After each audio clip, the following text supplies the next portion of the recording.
The lockdowns of 2020 and 2021 opened up a gap in all of our lives that no one had ever imagined possible. Before the menace of a terrifying virus, cities came to a standstill. Nearly 3 billion people had to suddenly lock themselves away in their homes. From one day to the next, the streets were emptied, leaving behind a disturbing silence. But not for everyone.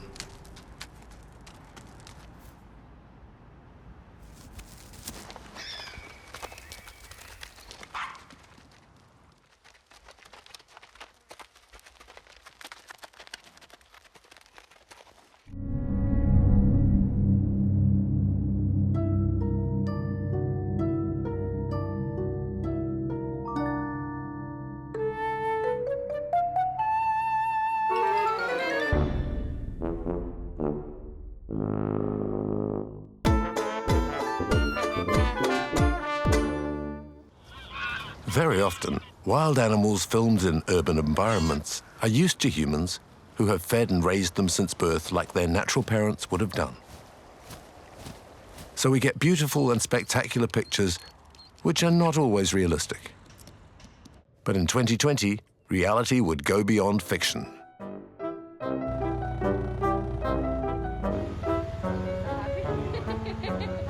City dwellers from around the world filmed what were once unimaginable scenes with mobile phones.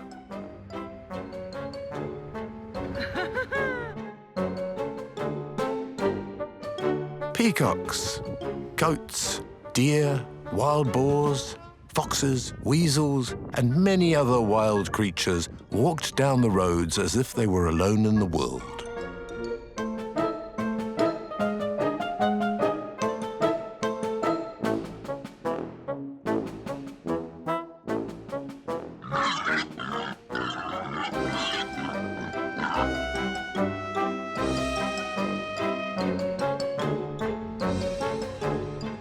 More interested than disturbed by this universe, where humans seem to have suddenly disappeared.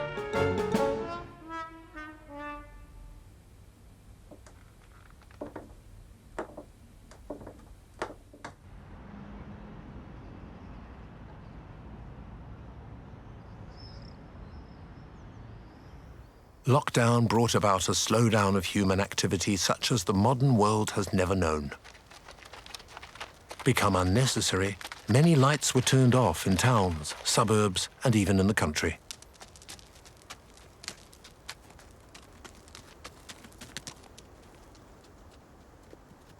The darkness that came about revealed the value of a complete black night for wild nature, even if in some places this was already known.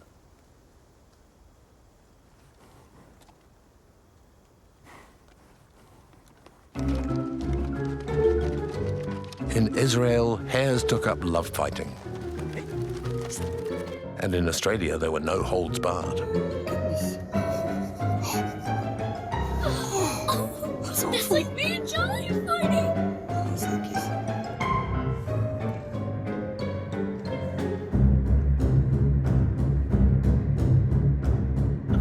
Oh my God! Oh my God! Yo, she hit it! On the empty beaches, as in the towns, wildlife returned. In Brazil, during the 2020 lockdown, hundreds of baby green turtles were born on the beaches that were usually crowded and lit at night. In Thailand, 11 leatherback turtle nests were found on a beach where they had stopped coming because of tourists.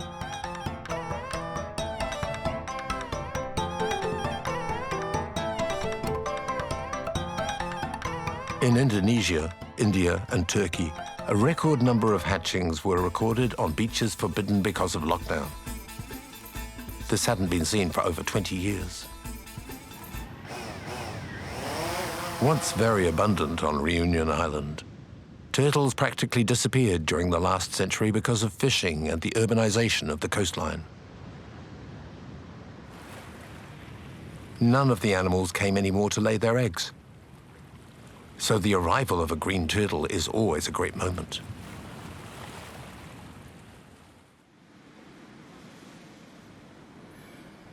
Gabby is one of the returning residents. she waits for night to wander the beach.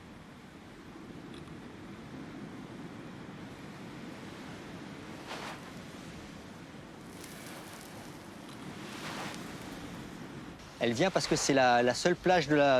comes because this is the only beach on this part of the coastline which is completely dark, because before we started the restoration program for the egg-laying beaches, it had been at least 60 years since there'd been eggs laid at Saint-Leu. She needs darkness, a very dark beach, and there aren't many beaches with no public lighting. This is practically the only one on this part of the coast.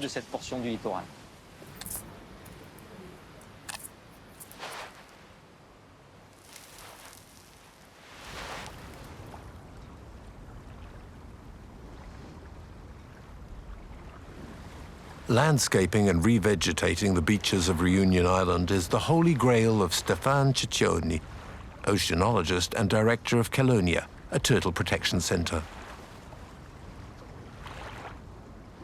This vegetation will allow the turtles to recognize the beaches which are good for egg laying, and then it will create a screen as well to limit and protect against light pollution from the human constructions behind the beach. The beach in '89, before we started the program, there was nothing on the beach, just some casuarina trees. And then here in 2018, the vegetation is already well developed.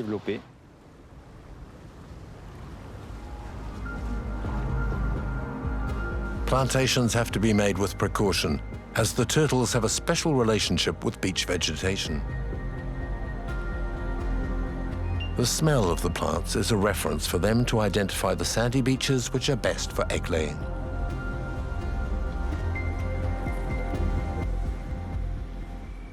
To reduce light pollution, LED lights only light the beach car park.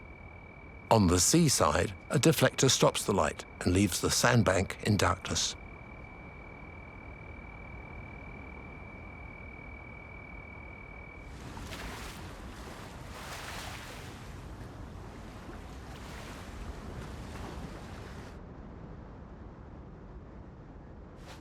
Gabby has dug a 70-centimetre deep hole, and she lays 100 eggs in it, fills up the hole, and leaves the beach.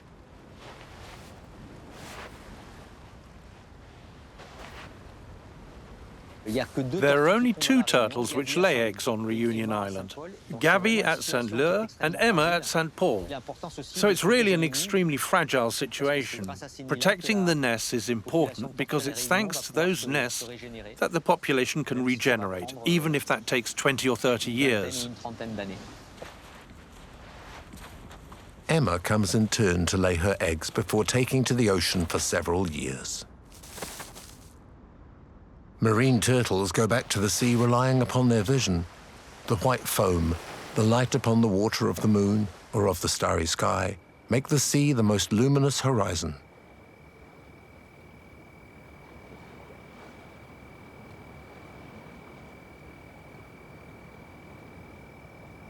Artificial lighting disorients them. While the adults can still find their way, this isn't the same for the newborn, who have no experience and limited strength. Each year, thousands of them around the world, attracted by distracting lights, become lost and die of exhaustion.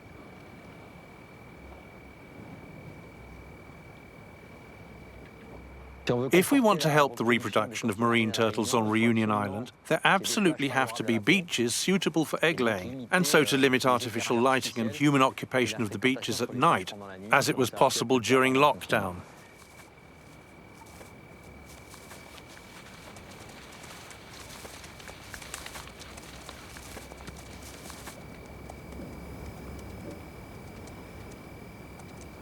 Lockdown shone a light, as you might say, on the necessity to preserve what remains of the world's darkness.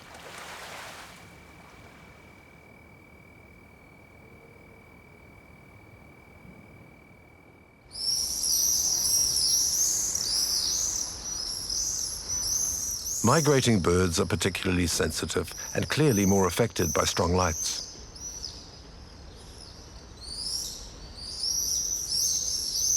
Two-thirds of them migrate at night. They take paths that are well indicated by the lights of the moon and the stars.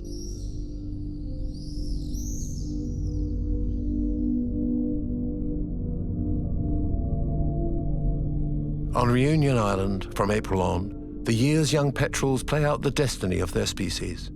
These seabirds, born on the rocky heights of the island and which have never flown, throw themselves out into the emptiness to find the ocean. Usually, urban lights and especially stadium lights attract them. They land far from water and remain on the ground, completely lost.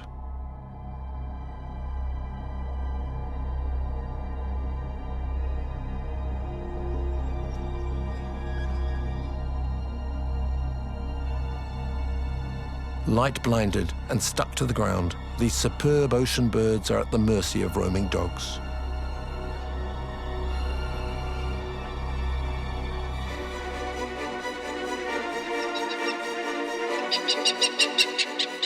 The main reproduction site of petrels are the steep cliffs of Grand Bernard, one of the highest summits of Reunion Island, touching the sky at 2,900 meters of altitude.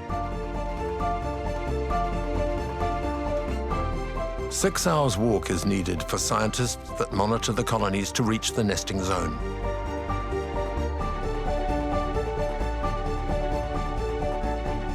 COVID-19 stopped any such mission for many months, and researchers are worried that predators will have decimated the young population. Petrel's body.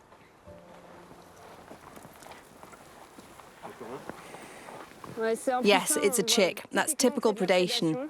Only the wings remain and all the flesh has gone.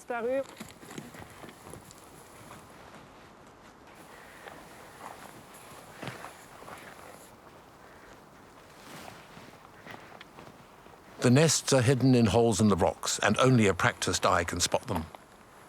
Yes, you can see the feathers there. I'd say that's a chick. Oh yes, you can see it. Burrow 137, one chick.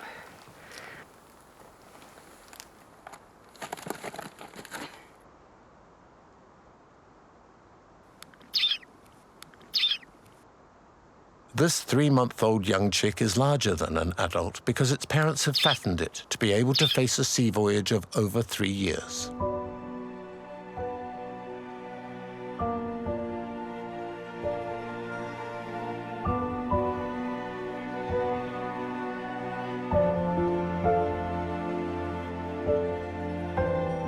After 5 years' absence, it will return to its birthplace to reproduce.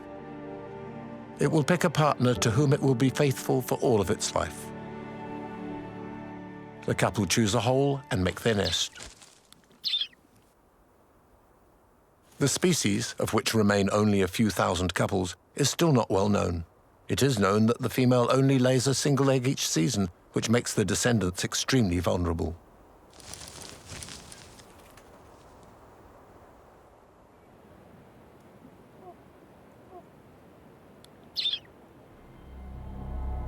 To understand the behavior of this species in danger of extinction and essentially nocturnal, researchers use infrared cameras.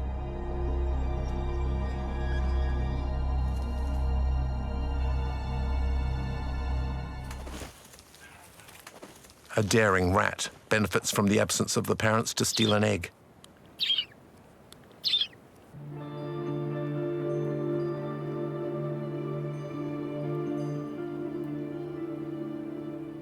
Here we're at an altitude of 2,600 meters, and it's from here that the young petrels take flight to make their first migration. They leave in the dark of night, directing themselves by the light of the stars and the moon on the ocean, which they have straight before them. And from that, it's easy to understand that the lights of the town can distract them from their path.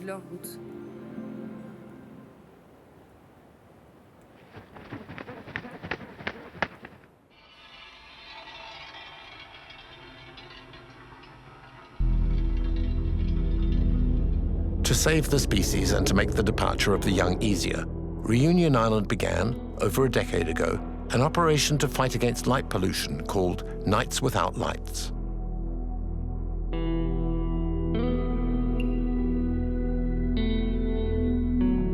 Turning off most of the powerful projectors which light up sports grounds for nighttime training has saved a large number of birds.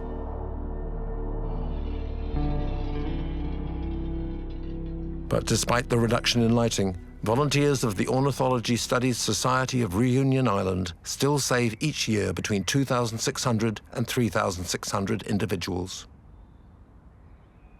Because of their long wings and their palmed feet, it's impossible for them to take off from flat ground. Despite nights without light, we still see that there are birds which fail, but with lockdown a lot less because the sports grounds, stadiums and other lights are turned off, and so we suppose that there are less birds that fail. In any case, we get a lot less reports. When they hit the ground, the young petrels often break a wing, which is the first thing the volunteers check for.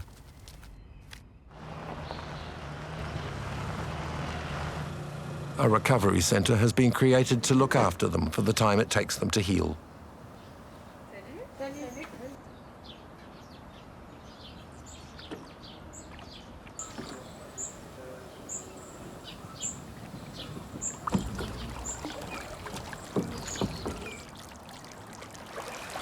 The powerful, pointed wings of these long-distance travellers are fragile.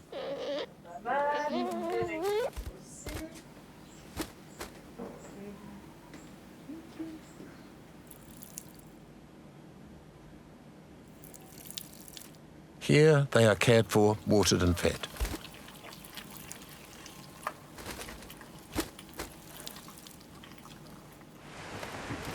Once they've been fixed up, they are released and their long voyage can finally begin.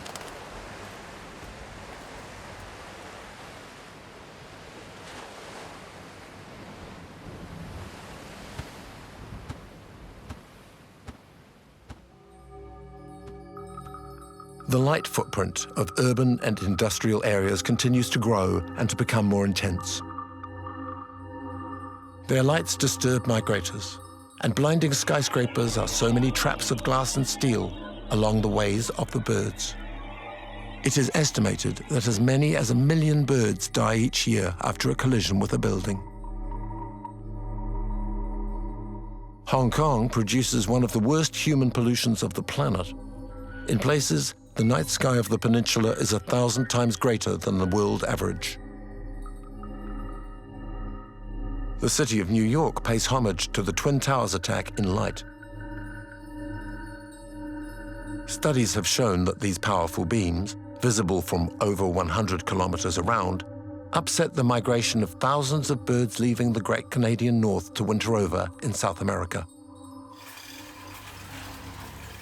Everywhere, overlit zones are numerous, including in the countryside. Farms are lit at night to accelerate growth, outside the ground and out of season.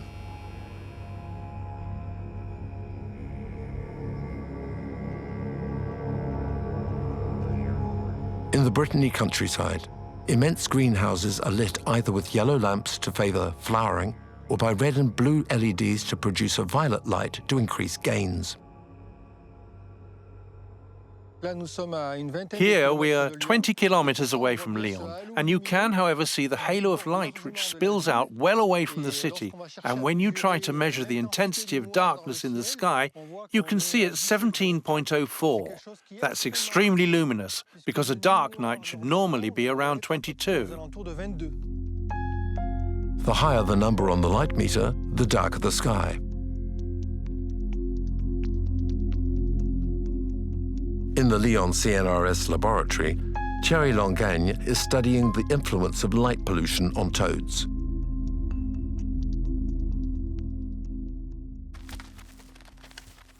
The visual ability of toads is 1,000 times greater than our own, so they're very sensitive to light. For his experiments, he needs batrachians who have had no light pollution. For that, Thierry goes to find them in a steep-walled valley over 100 kilometers from the city.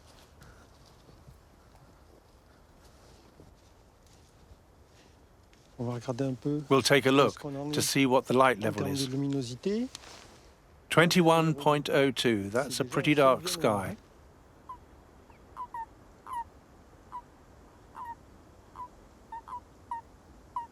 At the start of the reproduction period, hundreds of male toads leave the forest to go to the ponds.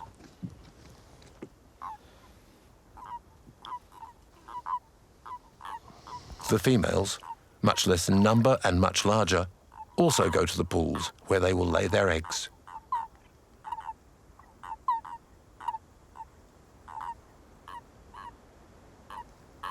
The love fest is general and often becomes confusing. Males jump on other males. An impassive female puts up with several simultaneous assaults. It is this unlimited sexual frenzy which Thierry uses to evaluate the influence of light pollution. Toads exposed to very low light intensity continue to mate.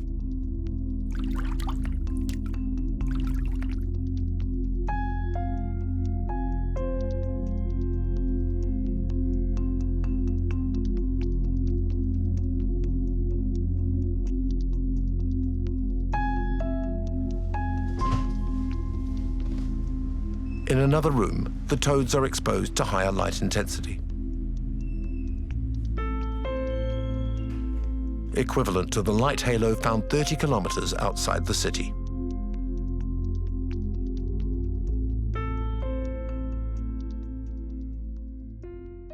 Here we see that males exposed to light pollution have difficulties mating with the females. They have problems hanging on. And we've showed something more serious, which is that this affects the fertilization rate of the eggs, and so the population is at risk of declining afterwards.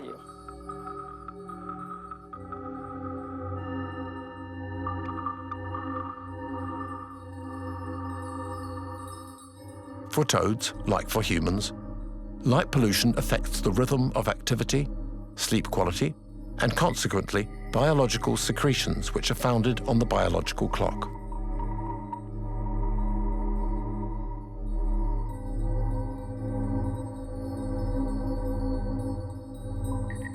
The team recently made a worrying discovery. Light pollution affects the expression of genes in the common toad, and in particular genes linked to immunity. And so light pollution could bring about a collapse of the population. Unfortunately, toads are already in a major decline. Hundreds of thousands are dying every year, crushed on our roads. Every spring comes the clarion call of the species. Males and females leave the forest, cross the asphalt, and hurry to the ponds where they give themselves over to a fecund bacchanal. The animals live by night, and so are used to having very, very little light to live by.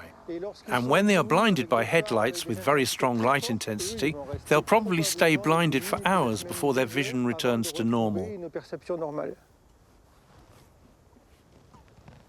The installation of fabric barriers prevents the toads from throwing themselves into a suicidal crossing of the road. Volunteers recover them and release them, safe and sound, in a pond where soon myriads of tadpoles will be born.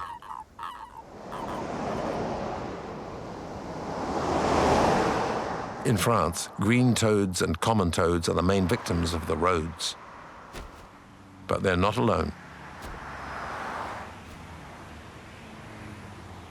Barn owls hunt small animals and insects close to the lights of the road. Blinded by vehicle headlights, many are struck down in full flight. The greater horseshoe bat, a bat of 30 to 40 centimeters wingspan, very common in Europe, flies just above ground level. It also pays a heavy tribute to road traffic.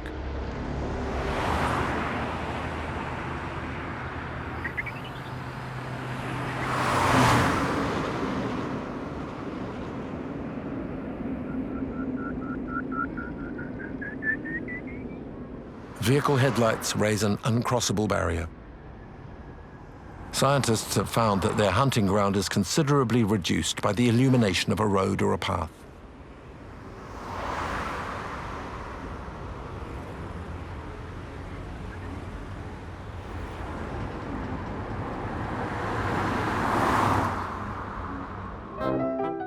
The drop in road traffic during lockdown saved the hide of many animals.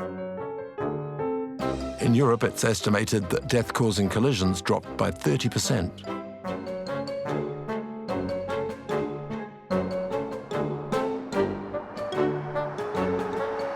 In the USA, where road traffic dropped by 70%, collision deaths of moose, deer, bears, and other large wild mammals fell sharply in the same proportion.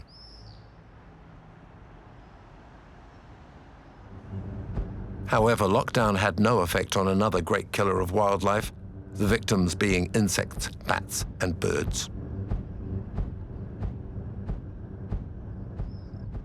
The warning lights on wind turbines and unwanted light pollution for locals attract insects and, indirectly, their predators. In Germany, it's estimated that 200,000 bats are killed each year in collisions with rotating blades. The flight of Chiroptera is slow, whereas the extremities of the blades can reach a speed of 1,500 turns per minute.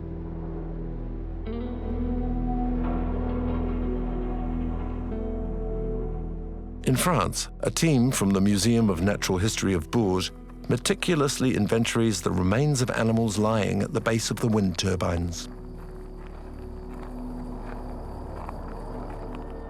Laurent Arthur is on a crusade against this scourge. Ah, well, a common noctule, and it's a male. One of the main victims of wind turbines in Europe, which goes to join in the container, the result of 3 mortality surveys on just 3 wind parks. Pipistrelle, Lysa noctules, and each time that we find a body, there are in reality 10 which don't get found. Those are the European statistics.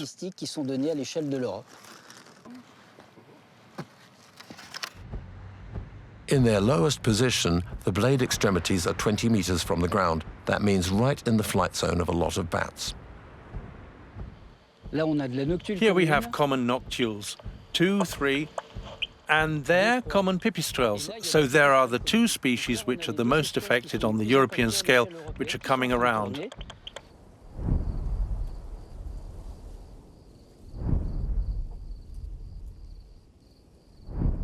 Thanks to a thermic camera, Laurent and Amélie filmed the wind turbines to understand why the animals are so many to expose themselves to the blades.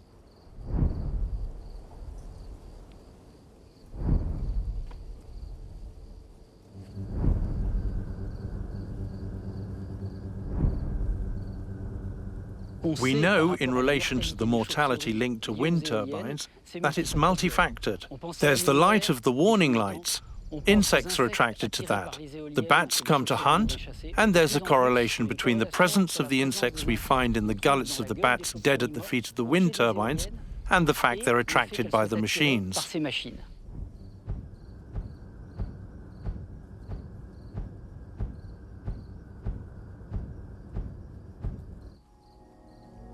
Europe has lost close to 80% of its insects in less than 30 years, and this loss has brought about the disappearance of over 400 million birds. Amongst those responsible for this slaughter, scientists point out public lighting. Because they turn around lights without cease, insects die of exhaustion or fried by the heat of lamps. In Paris, the extinction of the giant peacock moth, the largest butterfly in France, is partly because of public lighting. As adults, they only live a few days without feeding, and they only fly at night to mate. They direct themselves by the lights of the sky, but are stuck in place by urban lights. Disoriented, they often crash against streetlights that they mistake for the moon. This species, now protected, was common 50 years ago.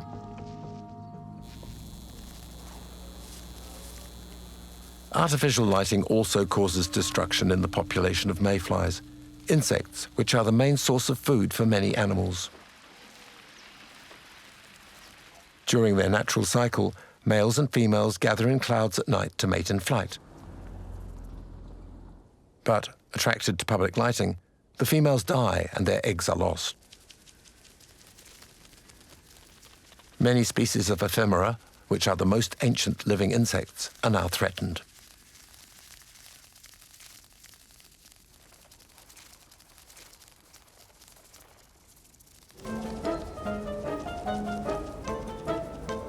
Artificial light doesn't just make mayflies fly off their heads, but also makes moths go mad, like the snout moth.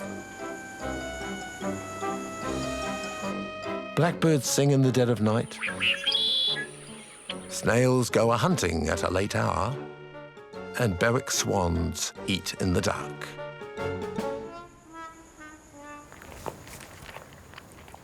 Raccoons make pigs of themselves at the foot of street lamps, and bats scoff up large in flight.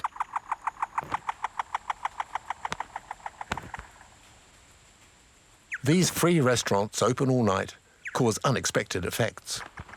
And so, Italian scientists have found that the volume of bat skulls living in an urban environment has increased since the 1940s. This growth is due to the fact that the streetlights attract a number of big insects whose resistant shells can only be eaten by bats with the most powerful jaws.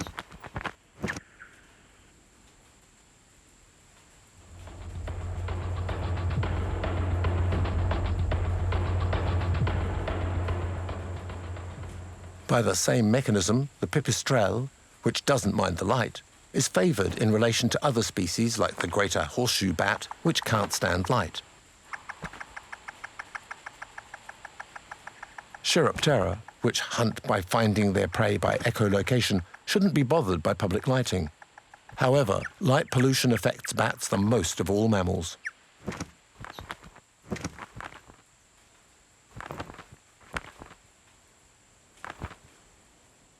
Recent studies have shown that the lighting of buildings where bat colonies live has a negative effect upon the reproduction rate and the survival chances of the young.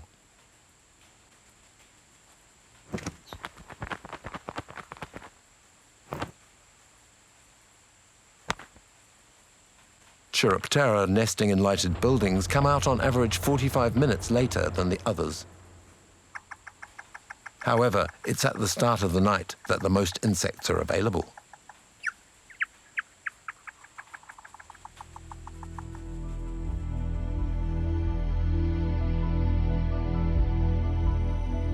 In Holland, single lamps light an experimental forest.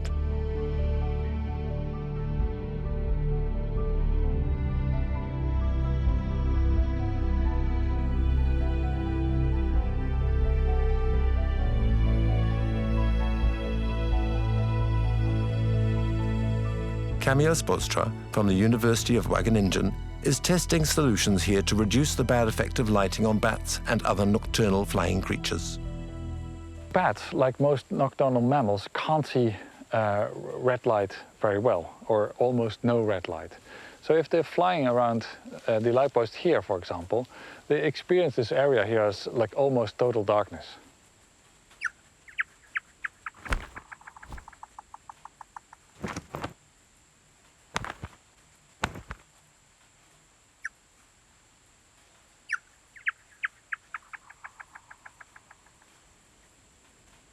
Camille has noticed that insects are clearly less agitated by red lights rather than around green lights. The most catastrophic lights are blue and white LEDs, where insects turn around them until they are totally exhausted. For flora, it's the opposite. Green light doesn't affect the plants, but red light stimulates their growth.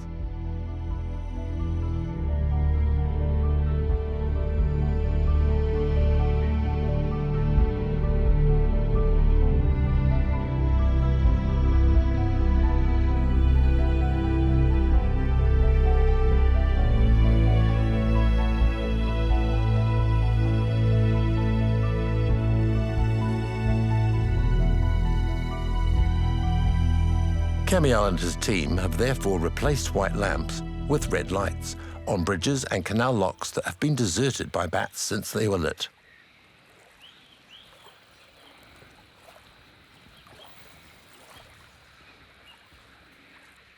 Equipped with very sensitive captors, they record the echoes of Chiroptera to count them. How many bats are passing upstream? 100. So bats experience this red light probably the same as we experience UV light, ultraviolet light. We can't see ultraviolet light, so like if they fly in red light, they experience it as very low light intensity or no light at all.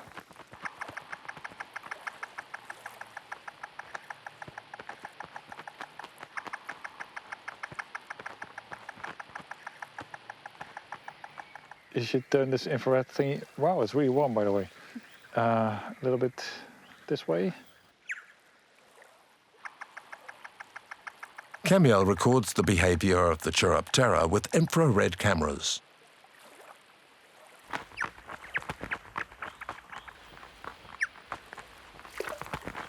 The results confirm that the hunting of bats isn't disturbed by red light, however bright it is.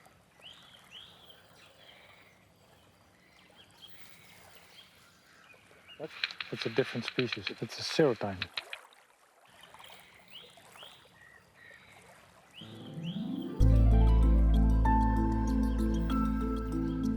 Is it possible to use red light more in urban spaces?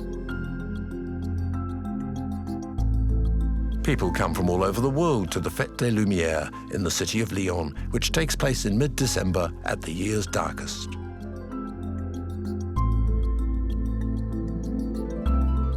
A technical study centre allows realistic experimental testing of several lighting systems developed by industry.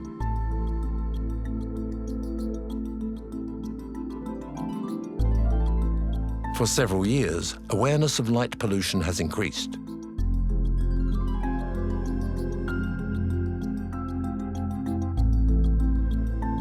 Lyon is a pioneer in public lighting. The city is innovating by lighting the banks of the river with green and red LEDs. Rotterdam, Utrecht, and other cities are also launching new solutions for urban lighting. During lockdown, the streets and canals of Amsterdam were deserted to the great happiness of bats and other mammals. It's quite normal that in this town, reputed for its red light district, research is ardently pursued. Camille Spolstra and his team study the reproduction of birds under diverse lighting. The researchers were surprised to find that, contrary to humans in the hot district, red light led males to protect the virtue of the females.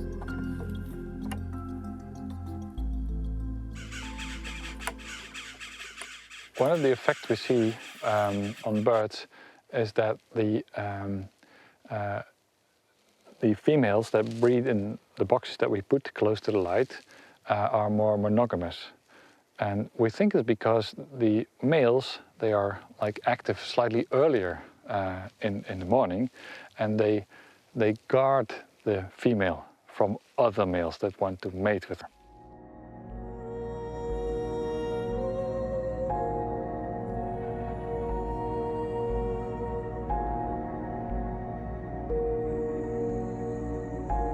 The lights of the City of Lights have driven off nocturnal hunting birds.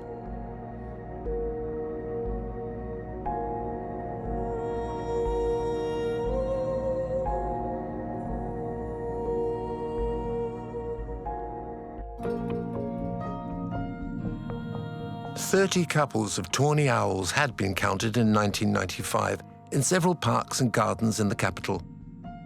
Most lodged in cavities in trees, which were falling in number. But starting in the 2000s, the tawny owls disappeared despite 50 designed niches which rested empty.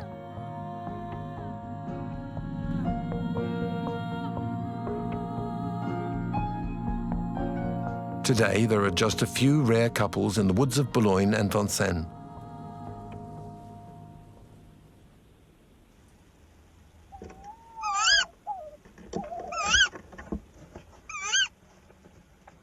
But this wasn't always the case.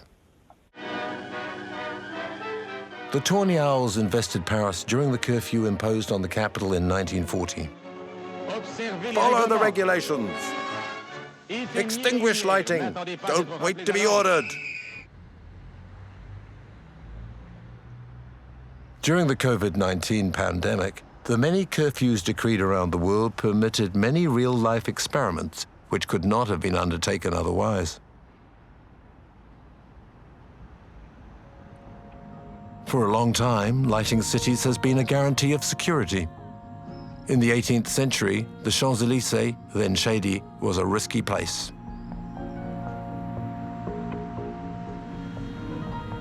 Since then, public lighting has continually increased, often for futile reasons. Nowadays, the lockdowns and curfews have shown up what is now called light pollution and its consequences upon ecosystems. The first measure taken by some local authorities against the mismanaged waste of light was to turn off public lighting at certain times and places.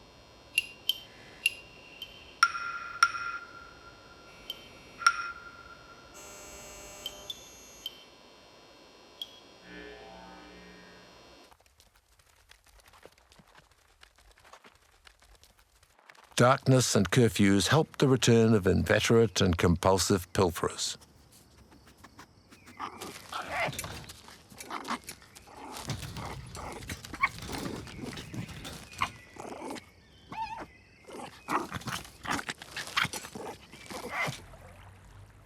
But also curious strollers looking for opportunities.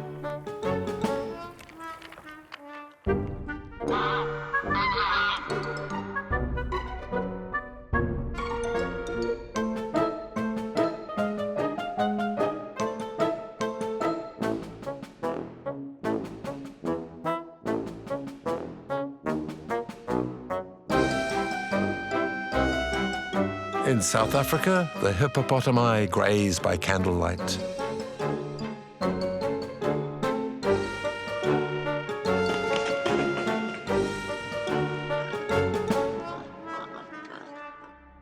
Knowing that strangers were benefiting from the shadow to visit their gardens, amateurs took up infrared cameras to see what they were dealing with.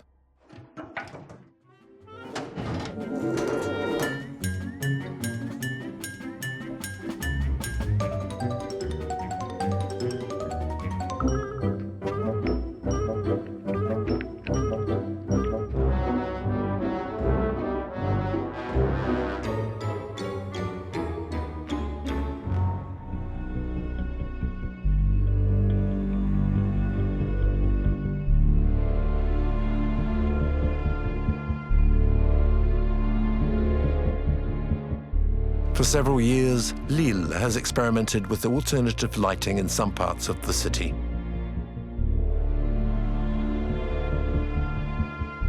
During the pandemic, access to the Citadel Park, the green lungs of the city installed at the merging of two rivers, was forbidden to the public and reserved for the ecologist Johan Tisson. During lockdown, there was a quite incredible change in nature. Animals nesting in unlikely spots, coots, waterfowl who nested at the edges of the paths along the banks. Usually with dogs, that's impossible.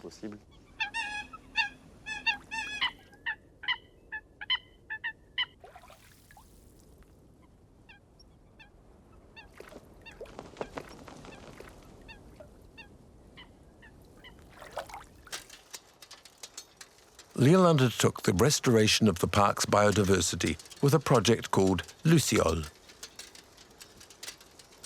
To limit lighting, the lights of some avenues and paths only light up when a human presence is detected by captors. Once the user has passed, the lights go out, and fauna can move as it wants in the darkness. Beforehand, the permanently lighted paths cut up the park into islands which didn't communicate with each other. The number of species fell and reproduction dropped sharply. Now the LEDs change color and brightness according to the season. When the fauna is at rest during winter, the color is whiter. If they are in full activity, the color is amber and orange.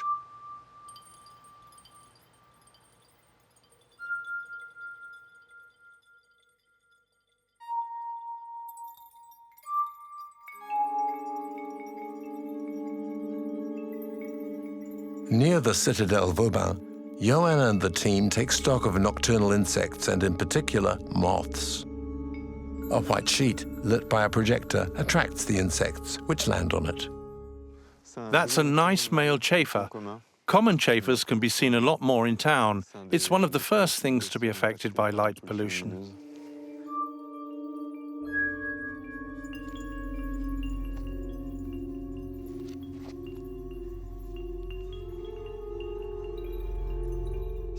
It's not bad, really.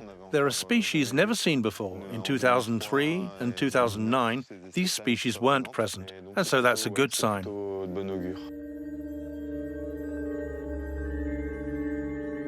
The return of the insects has brought bats after them.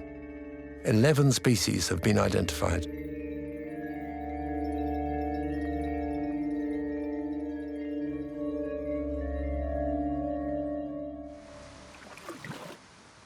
The great marsh murrain, a rare species of Chiroptera, is back in the city zones, for example in the covered Deul Canal.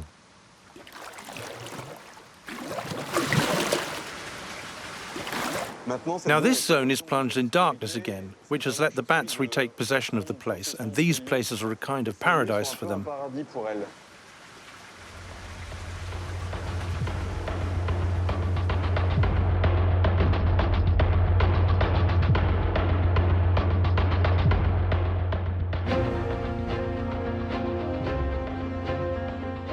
Spiders, very numerous, are a choice meal for Chiroptera.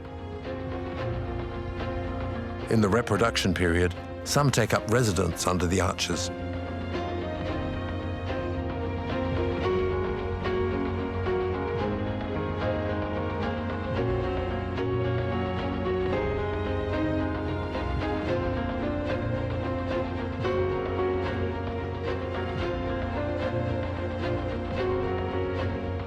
Adapted lighting and the emplacement of dark corridors have helped the mixing and development of colonies.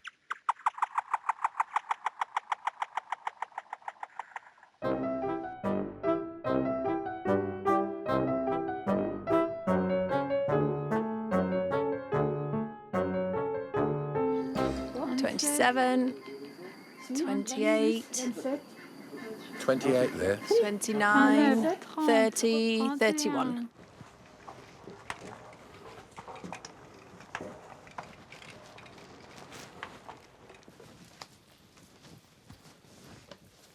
Few people in Lille know that their city of brick hides 175 hectares of ancient stone quarries. Here too, the Chiroptera are back. They hibernate in the galleries and leave them in spring.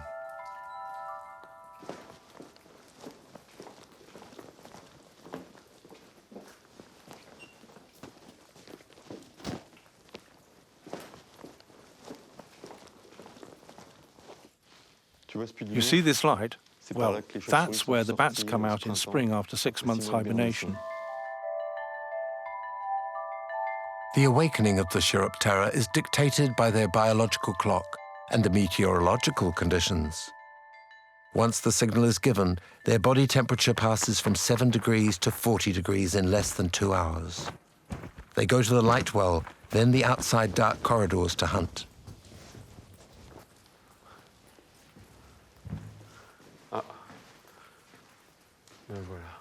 Oh, there we are. They're resting for the day. It's a bit like hibernation. During their acrobatic, sinuous and rapid flight, the bats use up a lot of energy to feed. They recover by sleeping for 20 hours a day. For the moment, we have 6 species observed reproducing and in hibernation. The goal of preserving these quarries and these important sites for them is that their population is restored and develops over all of the Lille region.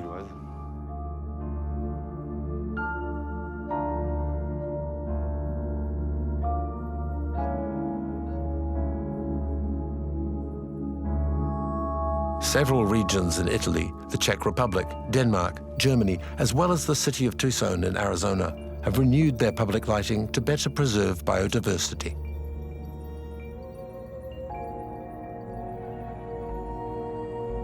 Seen from space, light pollution appears in its dramatic vastness.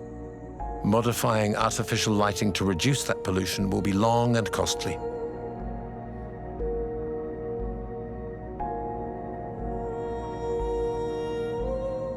"20 dark sky parks, starry sky reserves, have been created notably in France, Germany, the UK, Canada, and in the USA.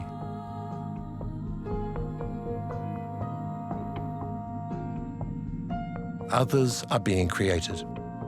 The objective is to preserve areas of the sky from the light fog which comes up from urban zones, so the celestial arch can be contemplated at night in all its starry splendor.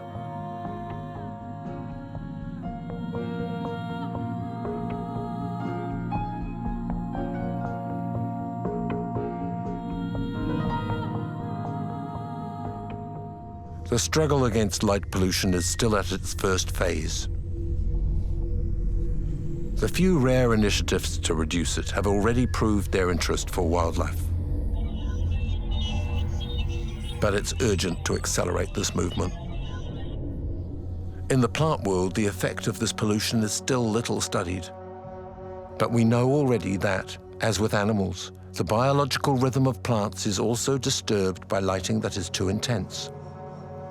The parts of trees that are strongly lit at night keep their leaves longer, can have troubles flowering and early budding, the consequence being a great vulnerability to the arrival of frosts.